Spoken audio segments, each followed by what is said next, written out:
Well, hello everyone and welcome to another FSR video. FSR is back after a very long break. I couldn't even attend the last race for the summer break, but we are back at the thrilling circuit de Spa-Francorchamps, and I have improved.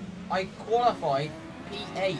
Yes, I qualified in P8, my best qualifying session ever in FSR, and I was really happy. The only downside of that is I had to start on the option tyres because I qualified in the top 10, and the top 10 has to start on the option tyres. But still, I was determined that from P8 I could have a good race and finally get that top 10 finish I've been waiting for. I just really had hooked it up round this track in practice. But now, as you can see, we have the lights at Spa. Lights out, away we go. We get a reasonable launch. The ACR ahead, grey car ahead, has a bit of a lacklustre launch, so we are able to improve at the order. We get tapped a little bit from behind, but we emerge from the first corner in P7.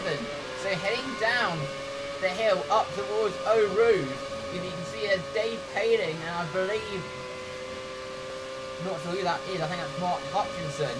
But now, as you can see, we've got Enric Andre drafting past us as we head down the Kennel Straight, and he has taken the position. So we get up to P7, then we're down to P8. So taking a look at a replay of the start, as you can see, I get a decent launch, kind of a normal launch. It was good.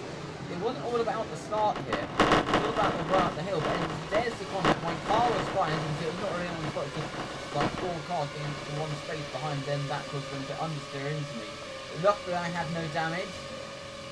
But I then lost momentum into Eau Rouge, and then that caused me to lose out to Enric Andre heading down the Kennel Straight.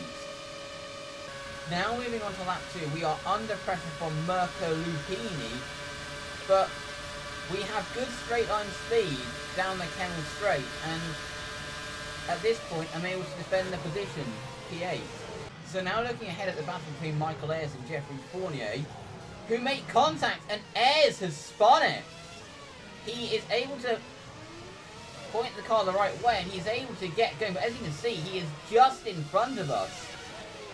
Now moving on to a lap later, as you can see, Andre and Dave Paling are battling it out, but then there's contact between them, they both go off, and that gifts us 2 positions.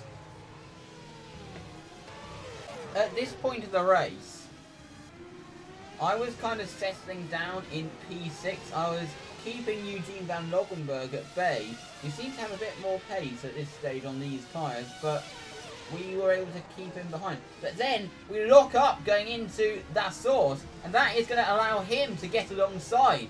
So what I decided to do at this point, just give him the line, but then tuck back into the slipstream so I can have the run down the Kennel Straight. So I'm close enough on the exit. He tries to break the toe.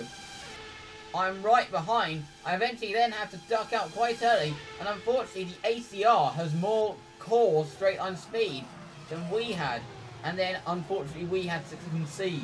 So I've lost the position, but still I was in P7. I would stay there until lap 14 when I came in for my first scheduled stop. As you can see, Van Loggenberg ahead hit it as well. So we switched to the prime tyre. At this point I was praying that no one was in my pit box. This happens sometimes in our factory. Some people are in your pit box and you have to wait, and that can be very annoying. But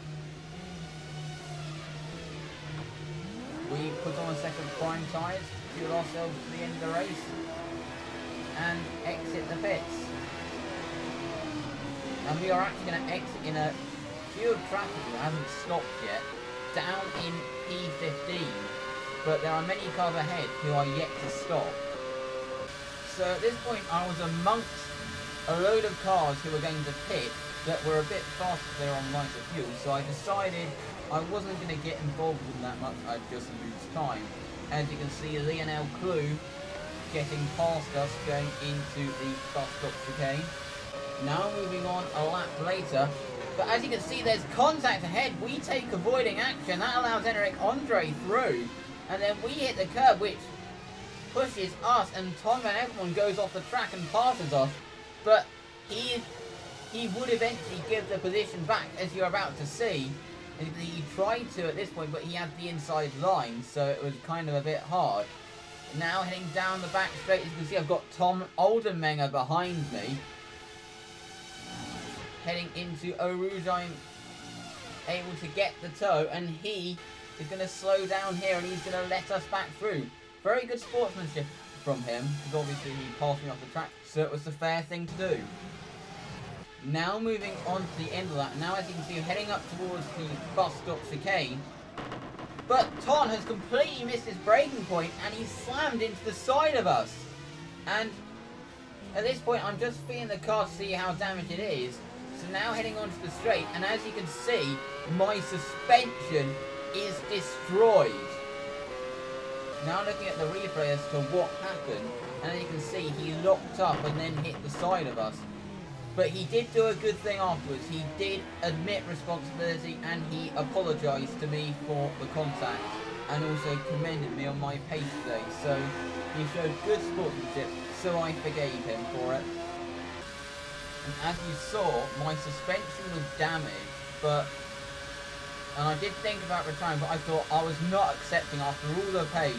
I was not willing to accept coming away with nothing, so I was going to try to salvage anything I could and brave out the damage. But my pace was gone, and as you can see, with the ease that Lupini was able to pass me, as my car wasn't just crabbing, but it felt like I had something kicking at it at the rear, like every 3 seconds. So as you can see, I went into turn 1 here, but then my car crabs to the left on the curb, and that caused me to spin.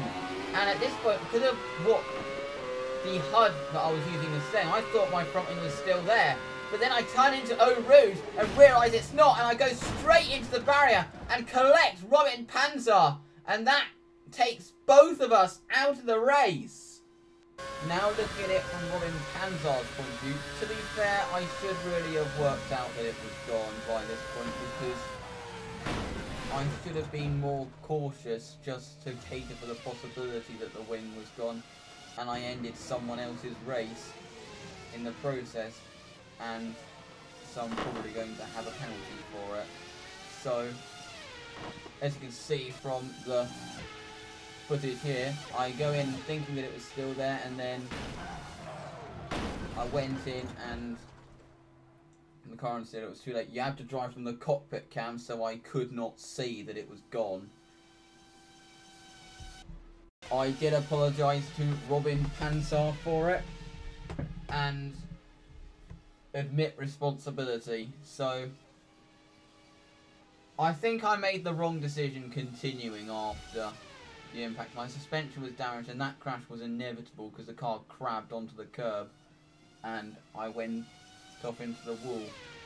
And now what I did by continuing this, I probably wouldn't have gotten any points even if I hadn't crashed, and now I've probably got myself a penalty for a track which is very hard to overtake on, aka Hungary, and it will probably be a back of grid penalty.